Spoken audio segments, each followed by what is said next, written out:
El año pasado ganasteis el mejor roscón de Madrid y este año sigues haciéndolo además. Claro. Alejandro García es un apasionado de la gastronomía japonesa. El miso y el temacha como que son mis dos favoritos así. ¿Qué es un mochi? Nosotros hacemos la masa de mochi y lo único que nosotros rellenamos con sabores nuestros.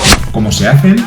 Y también que es un umiko-san. Es como nuestro curasán, le damos otro formato. El curasán tenía que ser redondo, no podíamos hacer los japoneses en vez de hacer troncos de Navidad. Claro. Decidimos hacer ese panetone y...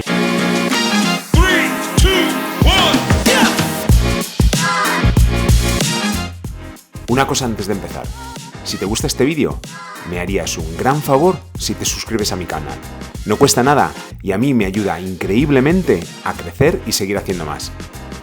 Comparte el enlace en tus grupos de WhatsApp o de Telegram y cualquier comentario házmelo saber para nuevos vídeos, sugerencias o cosas que te gustaron. Alejandro, has sido pastelero de postres de restaurante, de obrador, pero ¿hubo algún recuerdo, algún momento que marcara tu inicio dentro de la cocina? Pues sí, mira, mi inicio lo marcó un poco mi abuela y mi tío, por parte de padre, que al final ellos cuando era pequeñito me llevaban a sus casas y me dejaban pues estar jugando con huevos, harina, un poquitín, todo eso, y empezó un poquitín mi amor, como digo yo, a la hostelería. Y luego con mi tío, como era una persona que está soltera, pues le gustaba mucho cocinar y me iba mucho con él, y la verdad es que le ayudaba a cocinar o me intrigaba mucho eso, y es cuando empecé a estudiar cocina, porque yo empecé como cocinero, no como pastelero. O sea, tú has sido de los que han estudiado cocina porque querían estudiar cocina, sí. No porque le decían, vete ahí, que no hay otra cosa que hacer. Yo quería estudiar cocina y de ahí dije, cocina. Yo al principio la pastelería no me gustaba, dije, esto de la pastelería es para otros, pero en un restaurante donde me metieron en pastelería dije, hostias, esto es otra cosa, no es como la escuela.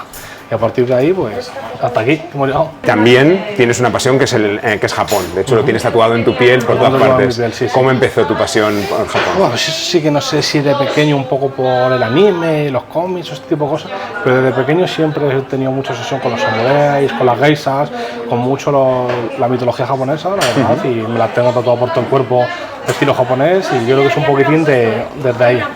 Pero también es en la parte de cocina, en la parte de pastelería. Me gusta todo. Mucho. Yo, mi pareja, a los restaurantes que más vamos es japonés, la pastelería, la pastelería siempre me gusta más la francesa, claro. Pero bueno, desde los 23 años llevo trabajando en restaurantes estilo asiáticos o estilo de todo el mundo, y la pastelería, pues mira, acabo haciendo mochi de por vida. Bueno, pero además la pastelería francesa está muy presente en Japón, hay sí, en Japón al final mucha influencia. La pastelería no había pastelería japonesa como tal, sino que existía lo del tema mochis, el tema de la yaki, sí. Y a partir de que fueron los franceses, empezaron a llevar las lácteos y todo eso, es como empezaron a hacer pastelería francesa y a ver un poco todo ese movimiento. ¿Tú has estado en Japón? He estado en Japón.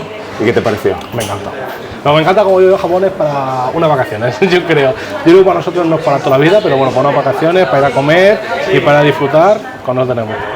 Y cuando has estado en Japón, ¿te ha parecido que la pastelería es muy diferente a la que nosotros podríamos apreciar aquí y has tenido que traer una pastelería diferente? La clásica sí, en plan, si nos queremos centrar en el tema mochis, como por ejemplo trabajamos aquí, allí son muy clásicos, los rellenan con anco, con pastas de tipo membrillo, membradas, que son un poquitín más densas, la mancha es un poquitín más gorda que la nuestra, pero luego la pastelería francesa, un buen curasán, un buen pan de chocolate, son muy perfeccionistas. El japonés, claro, lo que tienes es que es muy perfeccionista, tú vas allá a una pastelería, toda la bellina es igual, todo es perfecto, y creas que no, eso también es muy de aquí, aunque mucho más, más correcto, como digo yo. También he oído que es menos dulce la pastelería. Es menos dulce. Nosotros aquí intentamos también bajar un poco el azúcar a todo, no somos una pastelería que a lo mejor vayamos con la imagen de menos dulce, pero creo que le bajamos un poquitín todo para que también cuando una pastelería es muy dulce, aquí en España estamos acostumbrados a pastelerías muy clásicas que te comes más pastel y ya has comido para todo el día. Al final tiene que ser algo que sea un momento especial del día, que sea algo delicado y que te lo comas y te apetezca seguir comiendo luego algo más, o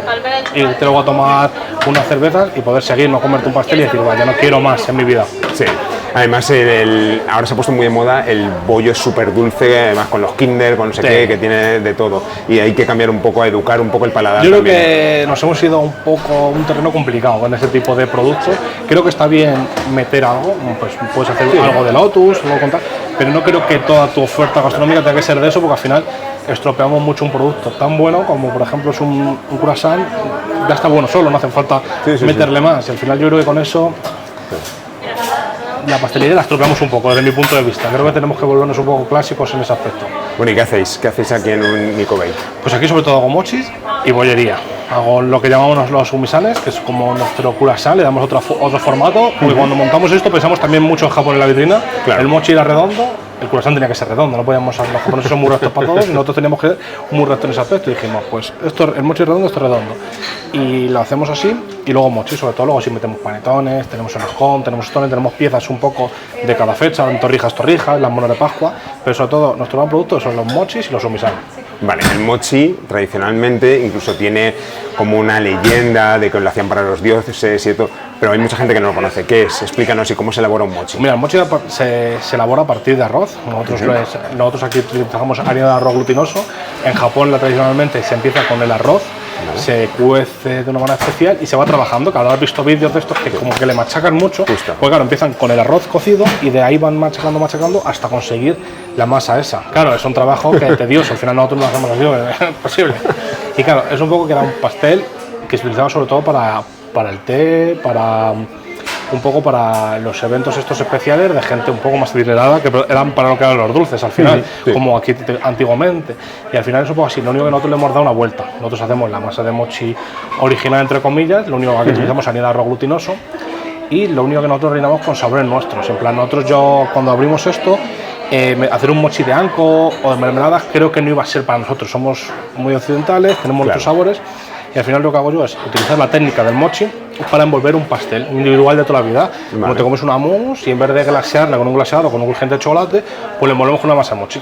¿Y has traído algún sabor más tradicional? Por ejemplo, la pasta de judías roja, la alubia roja. Mira, la pasta judía roja tuvimos al principio, ahora hacemos, bueno, ahora no, en Navidad hacemos un stollen, que no sé si sabes lo que es. Sí. Aquí el stollen es muy típico comerlo con mazapán.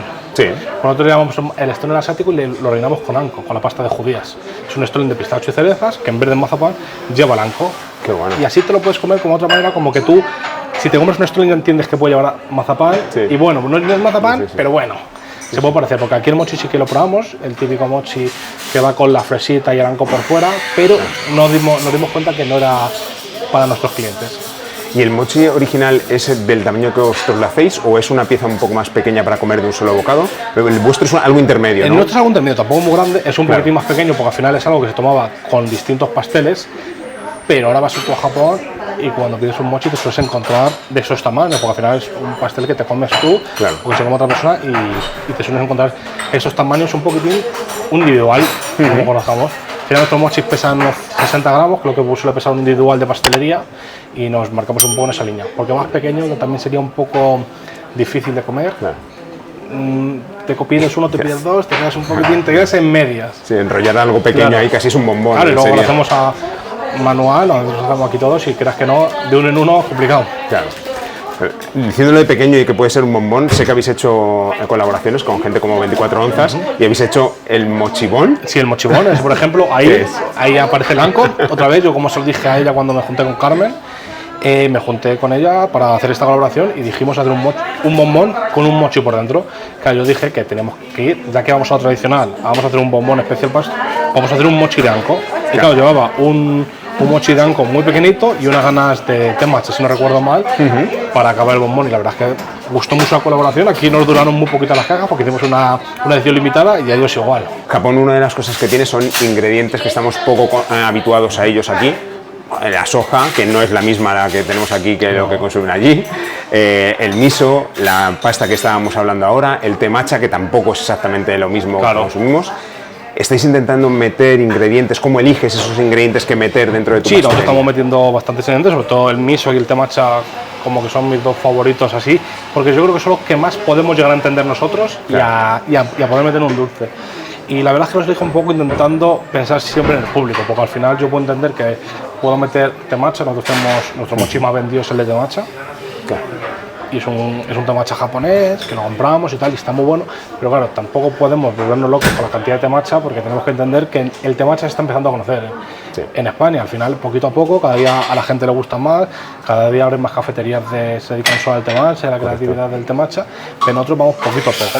Igual que con los croissants, aquí tenemos un croissant de caramelo y miso, que es donde le metemos el miso, le metes un caramelo, es un croissant de caramelo, miso y palomitas caramelizadas, y jugamos con el miso porque al final el miso es un toque tostado que te da con eso, como el miso también tiene un poquitín de soja, de la soja, no de la salsa de soja, sino de soja, de distintos cereales, pues te da ese toque tostado que te aporta un dulzor y con el caramelo pega muy bien, por ejemplo. Claro. Además, el miso es un superalimento, por lo que no lo conocemos aquí como tal, pero es un superalimento tomado diariamente, o sea que me parece una apuesta. Y pues eso, el sésamo negro lo utilizamos mucho, solemos siempre, en verano metemos un mochi idea que a mí es mi favorito, almendra, sésamo negro y melocotón.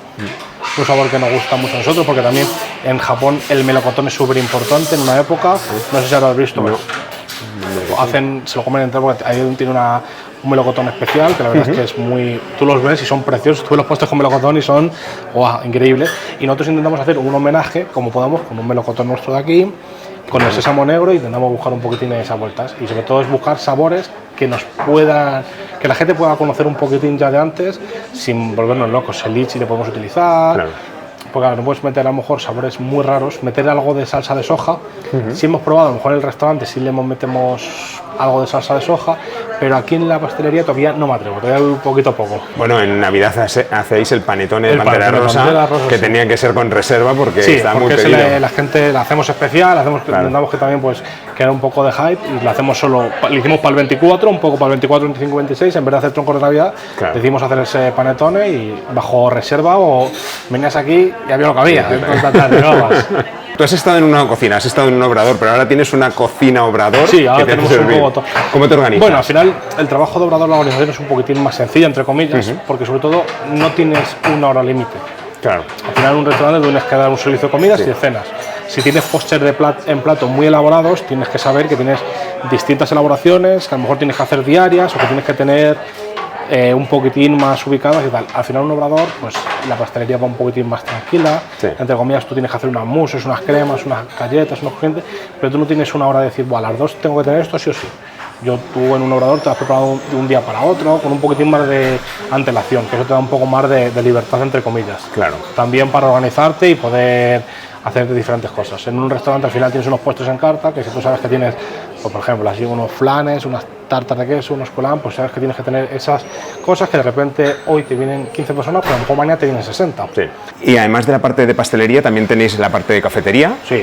¿Hay una forma de maridar pues los mochis y los umiko-san de una forma específica? Sí, al final nosotros tenemos café, no somos una cafetería de especialidad, pero sí tenemos un café bastante interesante. Utilizamos un café de Colombia, tostamos nuestro propio café, bueno, lo semitostamos, viene semitostado, nosotros lo terminamos aquí, y luego siempre recomendamos o con café o con té matcha. Nosotros la verdad es que también intentamos que el té matcha o el té chai sea lo más importante, que tú te comas un buen mochi con un buen café. Y es algo que cuando creamos esta pastelería tuvimos muy en cuenta, como venimos de un restaurante y yo vengo también del mundo de restaurantes, al final tú vas a comer a un sitio y aunque no sepas de vinos, te gusta comer con un buen vino. Sí. Pues aquí, aunque a lo mejor no sepas de café, que no sea una cafetería especial, tú quieres sentarte y que digas, este café está bueno. Claro. Es diferente al de mi casa, es diferente al del bar de al lado. Este es un café bueno, pues ya que te tomas un buen postre, también tienes que tomarte un buen café. No es un café de especialidad o un té matcha, no es el sitio de especialidad de té matcha, pero que vengas aquí y digas, esto está bueno, no digas, me tomo el café o una guagola. Que tengas que entender que el café también es algo importante en la pastelería. En el restaurante sería bueno poder hacer un maridaje con algo de alcohol, un sake, por ejemplo, más tradicional.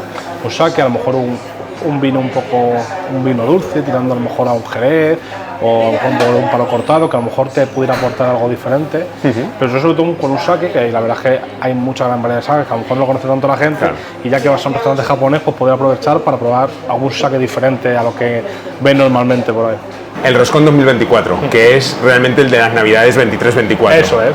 O sea, el año pasado ganasteis el mejor roscón de Madrid y este año sigues haciéndolo además. Claro. ¿Cómo es tu roscón? ¿Cómo haces la brioche, el relleno que es especial? Pues mira, nosotros al final el roscón la verdad es que es algo que le pusimos mucho cariño porque es un concurso súper importante en Madrid. Yo creo que ganarlo te cambia la vida y el año seguro, el año te lo cambia seguro.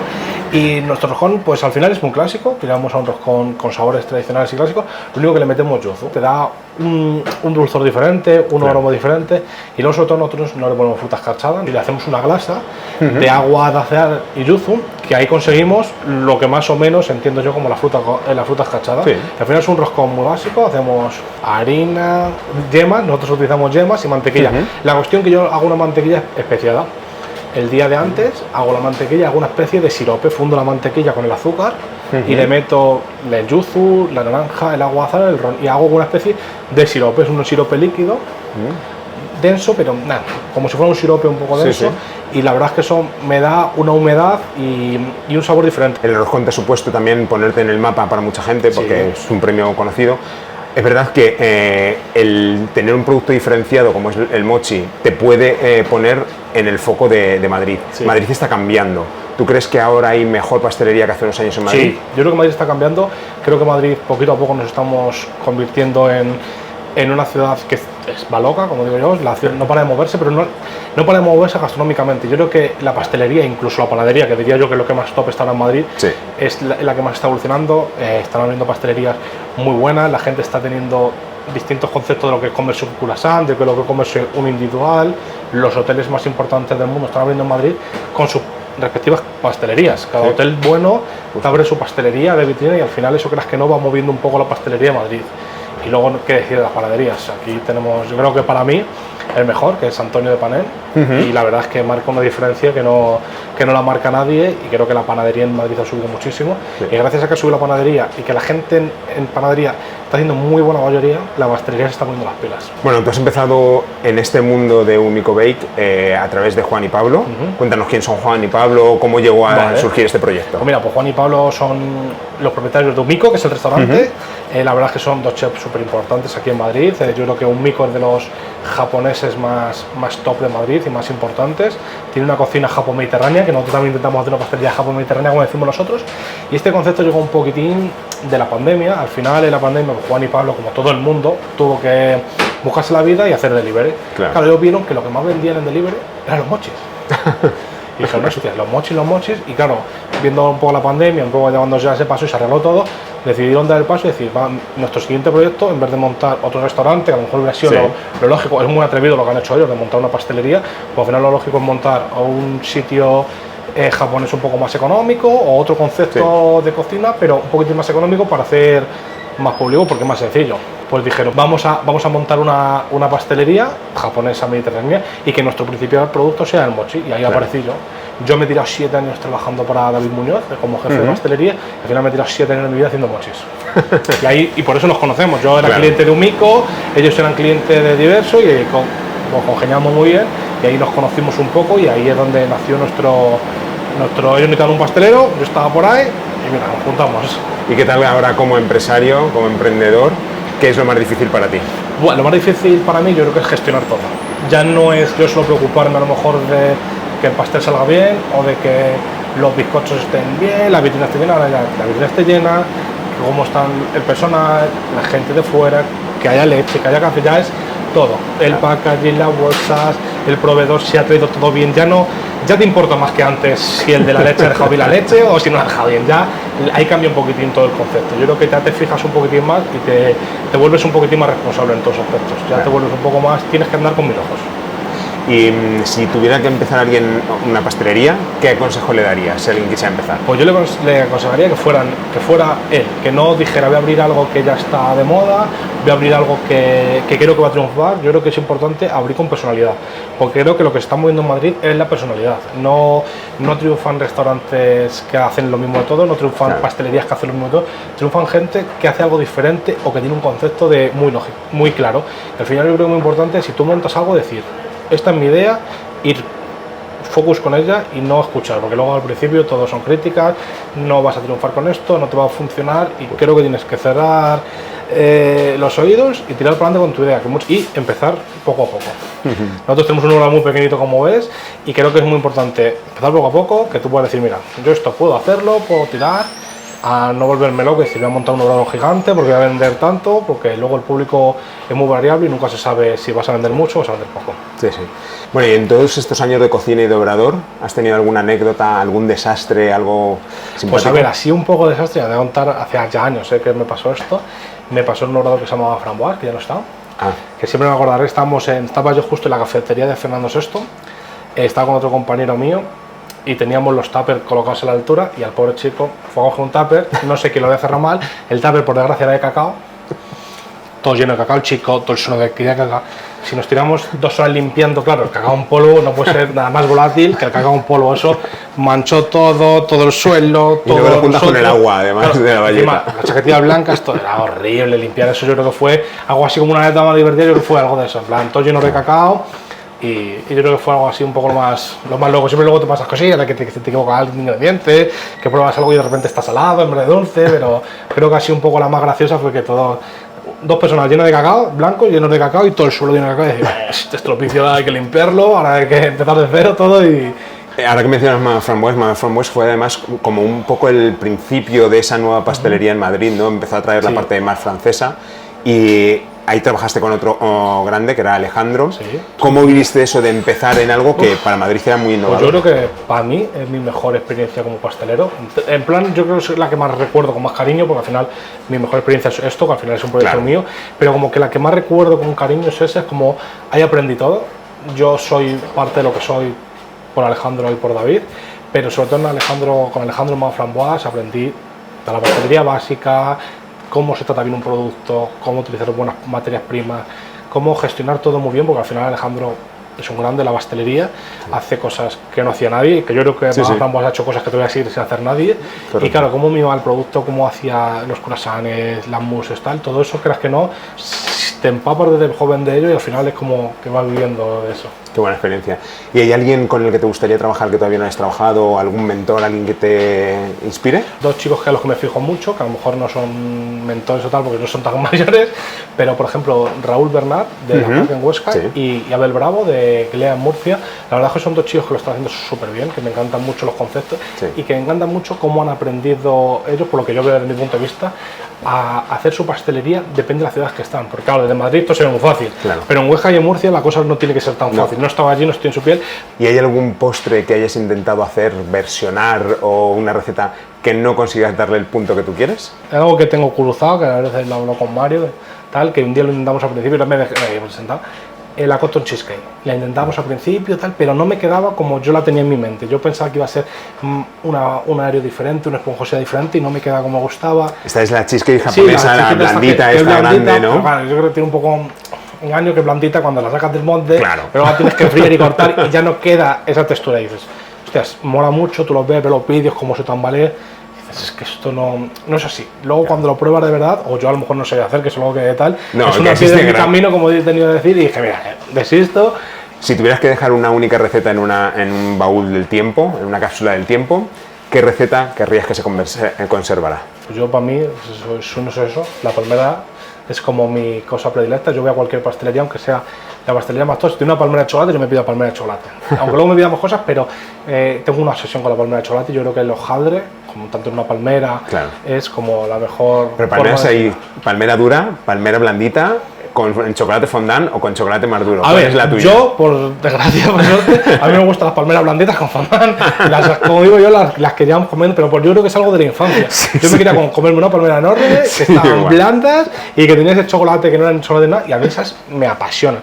Obviamente yo no las hago aquí porque aquí tenemos una pastelería un poco más grande y creo que ese tipo de palmeras a lo mejor no es de la calidad que tenemos que tener. Bueno, es otro tipo de pastelería, de pastelería, pero a mí me das una palmera de esas y me pongo feliz. No soy de que, aunque yo aquí hacemos la pastelería un poco más con el hojaldre francés, un poco más crujiente, pero a mí esas palmeras me apasionan. Alejandro, muchísimas gracias por tu tiempo y nos vemos pronto por aquí. Cuando quieras, esta es tu casa. Gracias. Gracias.